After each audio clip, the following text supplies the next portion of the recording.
Nggak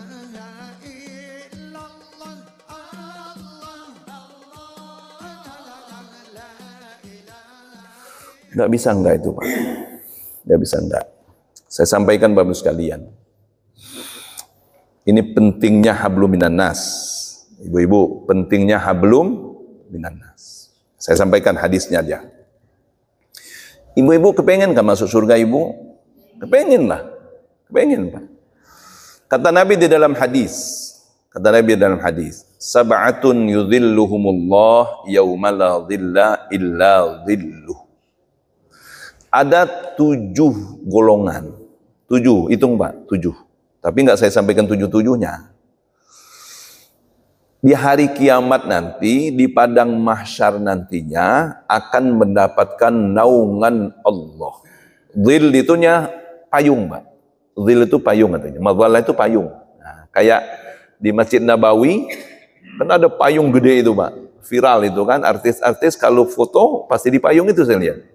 Kenapa? Karena nggak ada di kita. Nah, ya kan? Di payung itu. Namanya madhallah itu. Payung. Kata Nabi ada 7 golongan di padang mahsyar nanti yang panasnya luar biasa. Ada 7 golongan akan mendapatkan naungan Allah. Orang kepanasan dia enggak. Nah, di antaranya apa? Di antaranya, ada 7 itu. Di antaranya apa? Rajulun tahabba fillah ijtama alaihi wa tafarraqa alaihi. Ingat ini Pak, ini bulan Syawal. Di antara 7 golongan yang akan mendapatkan naungan Allah di padang mahsyar nanti, salah satunya seorang hamba Allah, enggak laki, enggak perempuan, tahabba fillah. Dia saling sayang menyayangi, saling cinta mencintai, saling hormat menghormati, fillah. Ingat ini Pak. Karena Allah. Dan dia pun ketika berpisah, namanya kehidupan, pasti berpisah. Yang tadinya kita di kantor, tiba-tiba pensiun, pasti berpisah kan Pak? Berpisah pun karena Allah. Lihat ini Pak. Apa penjelasan kata ulama Pak? Penjelasan kata ulama Bapak sekalian. Kita silaturahim itu Pak. Kita hormat kepada orang, kita cinta kepada orang, harus niat karena Allah. Ini penting ini Pak. Kenapa Bapak sekalian? Kalau kita hormat kepada orang Pak, karena faktor jabatan, selesai Pak. Selesai Pak. Kalau bukan karena Allah. Kalau kita tunduk kepada orang Pak, hormat kepada orang, nggih kata orang Jawa itu kan Pak, nggih Pak, nggih. Bukan karena Allah Pak, tapi karena jabatan, kullu muwazzafin ma'zul. Setiap pejabat, pegawai pasti pensiun. Itu Pak. Kalau kita hormat kepada orang Pak, karena kekayaannya Pak, karena fasilitasnya, kata Nabi di dalam hadis, kekayaan itu zillun zail, laksana awan. Awan itu pindah-pindah nggak Pak? Pindah-pindah. Tapi landasan silaturahim di dalam Islam, sayang menyayangi di dalam Islam itu karena Allah. Kalau kita karena Allah, abadi. Tetap dikenang, ya Allah. Bapak itu dulu waktu jadi pejabat, baik, betul. Hormat, betul. Saya sampai sekarang masih ingat Pak. Waktu itu saya hanya ustadz kecil-kecilan. Sampai sekarang masih ingat Pak. Sampai sekarang masih ingat. Hanya ustadz kecil-kecilan, baru selesai dari Timur Tengah. Tapi ada salah satu Kakanwil waktu itu Pak. Pejabat Kakanwil Kementerian Agama itu. Ya kan Pak? Saya lupa namanya. Satu Kakanwil, kalau lebaran itu, dulu kan bukan WA Pak, ada kartu gitu Pak. Kartu ucapan itu Pak. Setiap tahun Pak, selama dia jabat, dia ngirim kartu ucapan itu. Subhanallah, saya bilang. Saya ini ustadz kecil-kecilan, nggak dikenal orang, tapi kok Bapak itu ngirim. Jadi sampai ke pegawai kecil pun Pak dikirim ucapan. Nah kalau kita kan enggak Pak. Kalau udah naik ke atas, udah jarang ngingat ke bawah kan Pak. Nah, kenapa tadi Pak? Karena silaturahim, sayang menyayangi karena Allah. Setelah dia pensiun pun Pak masih diingat orang. Jangankan setelah pensiun Pak, udah meninggal pun udah nggak ada lagi orangnya Pak. Diingat ya Allah. Dijadikan contoh dalam kehidupan.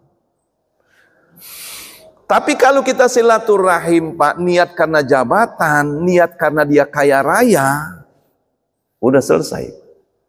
Selesai Pak. Ini Bapak sekalian. Makanya kata Nabi di dalam hadis tadi, orang yang silaturahim karena Allah akan mendapatkan naungan di padang mahsyar nanti yang tidak ada naungan karena kecuali naungan Allah Subhanahu wa taala. Yang terakhir Pak, 15 menit lagi. Saya menyampaikan hadis ini, ibu-ibu, terkait dengan bulan Syawal. Rasulullah bersabda, "Thalathun man kunna fihi hasabahullah hisaban yasira wa adkhalahul jannah bi rahmatihi." Kalau tadi kan 7, ini turun dikit Pak, 3. Kata Nabi, ibu-ibu, ada 3 kelompok yang akan mendapatkan hisab. Tahu hisab nggak Ibu? Nah, hisab itu perhitungan, Pak. Perhitungan. Nah, makanya perhitungan itu yang kita yang nggak banyak dihitung, ya nggak banyak lah perhitungan kan, Pak. Nah, saya waktu itu jadi dekan, ya kan? Bedalah ketika inspektor datang itu nilai dekan, kenapa? Ya nggak banyak kan? Tapi ketika rektor banyak juga, ketika ini tambah banyak. Begitu juga di akhirat nanti, Pak. Tambah banyak perhitungannya. Nah, ada 3 kelompok kata Nabi Bapak sekalian akan mendapatkan perhitungan yang mudah, gampang, lancar. Tuh, siapapun dia. Yang kedua kata Nabi, wa adkhalahullah al-jannah bi rahmatihi. Dia akan masuk surga dengan rahmat kasih sayang Allah. 3 aja Ibu. Kita masuk ketiganya apa enggak? Mudah-mudahan kita masuk ketiganya ini. Pak Prana, amin Pak. Sehat Pak Prana? Alhamdulillah. Selamat Idul Fitri Pak Prana. Saya agak kabur-kabur Pak habis puasa ini. Apalagi Pak Prana tambah ganteng ini kan. Ya. Apa yang pertama? Catat nih Ibu-ibu. Ini kata Nabi dalam hadis. Yang pertama kata Nabi, memang agak berat ini. Dalam hukum sosialnya agak berat, perasaan agak berat. Yang pertama kata Nabi, tu'ti man harama. Ini Pak. Jadi yang akan mendapatkan kemudahan hisab dan akan masuk surga, yang 3 tadi, yang pertama kata Nabi, tu'ti man harama. Orang yang memberi kepada orang yang tidak pernah memberi. Coba Pak. Berat nggak Pak? Nggak juga sebenarnya. Kalau Ibu mau masuk surga ini Bu, tu'ti man haramat. Kita memberi orang, orang itu nggak pernah beri kita. Kalau kita memberi tetangga karena dia rajin memberi, itu namanya memang hukum sosial kayak gitu. Bu, ambil kolak itu Bu. Kenapa? Kemarin tetangga itu ngasih cendol. Ya kan Pak? Ya kan? Kemarin itu enak nggak Ibu dia ngasih skubal itu? Bawa ini sedikit ini, kasih tetangga. Ya kan Pak? Itu namanya hukum sosial begitu Pak. Saling memberi. Tapi kata Nabi, orang yang tidak pernah memberi kita Pak, kita beri dia. Nah, ini yang pertama Pak. Jadi kita memberi kepada orang yang tidak pernah memberi. Ini Pak. Ini yang pertama. Yang kedua, apa kata Nabi? Watasil man qata'ak. Kita menyambung silaturahim, kita berbaik-baik kepada orang yang memutuskan silaturahim. Orang yang pelengos kepada kita, Bu. Tapi kita tetap baik. Mau ke pasar dia melengos. Apa kabar Ibu? Tetap aja dia Pak. Sehat Pak? Tetap aja dia melengah. Tapi tetap kita Pak berbuat baik, kita menyambung silaturahim. Berat nggak ibu ini? Nah, yang kedua ini agak berat. Yang kedua agak berat. Tapi walaupun berat, balasannya luar biasa. Allah mudahkan hisab, Allah masukkan dalam surga. Artinya apa-apa? Allah itu menginginkan kita ini tetap menjaga silaturahim. Itu intinya Pak.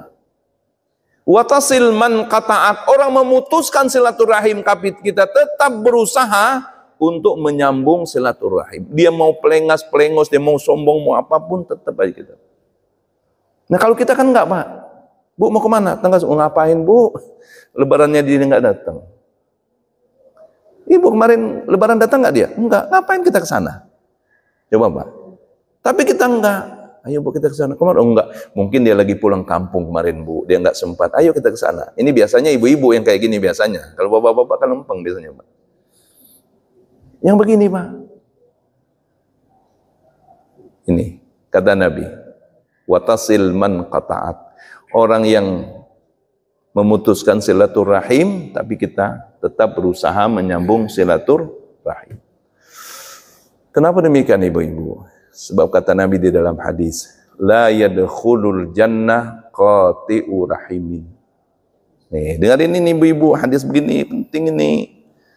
Kita ini kepengen betul masuk surga, tapi terkadang pintu-pintu surga yang sudah Allah bukakan itu kita tutup, Pak. Dengan apa? Dengan perilaku kita. Nih, pintu surga terbuka dengan kita menyambung silaturahim kepada orang yang memutuskan silaturahim. Sebab kata Nabi, tidak akan masuk surga, kata Nabi, orang yang memutuskan silaturahim. Coba. Kita ini macam-macam, Bu. Kadang-kadang gara-gara harta, gara-gara warisan, putus silaturahim. Ya Allah. Ini banyak benar di masyarakat, Pak. Gara-gara warisan, Pak. Kakak beradik, Pak, nggak datang lagi lebaran. Gara-gara warisan, Pak. Padahal kata Nabi, harta yang kamu miliki, hasil dari keringatmu sendiri, kata Nabi, lebih mulia di sisi Allah dari harta warisan yang kau dapatkan. Artinya apa, Pak? Kita jangan berharap dengan harta warisan, bekerja kita, Pak. Nah ini ibu-ibu sekalian, kalau kita mau dimudahkan hisab, masuk surga, yang pertama tadi ibu-ibu, kita memberi orang yang tidak pernah memberi. Yang kedua, kita menyambung silaturahim, menjaga silaturahim kepada orang yang memutuskan silaturahim. Yang ketiga, apa kata Nabi? Wa ta'fu amman zalamaka. Kita memaafkan orang yang menzalimi kita. Subhanallah. Orang yang zalim kepada kita, kita maafkan. Kira-kira kalau kita balas dendam, apalah untungnya, Pak? Emang kita dapat daging sekilo. Tapi kalau kita maafkan, Pak, dada kita lapang, badan sehat, masuk surga. Betul nggak kami sering? Benar, Pak. Orang yang zalim kepada kita, Pak, udahlah kita maafkan aja. Badan sehat, nggak jadi pikiran, masuk surga pula. Daripada kita ngedumel, Pak. Ya Allah, Bapak itu alangkan ininya, pelatat. Pokoknya kapan-kapan ku balas itu nanti. Ya kan, Pak? Berbulan-bulan jadi beban kita, Pak. Bertahun-tahun jadi beban kita. Makanya pahalanya luar biasa, Bapak sekalian. Wa ta'fu amman zalamaka. Memaafkan orang yang menzalimi kita. Jadilah pemaaf. Di dalam Al-Quran, salah satu sifat orang mukmin itu wal kaziminal ghaidha. Kazim itu artinya menahan amarah. Nggak ada marah kerjaan, Pak. Tidak ada hari tanpa marah. Wal afina 'anin nas. Pemaaf atas kesalahan manusia. Ini, Pak. Pemaaf atas kesalahan manusia.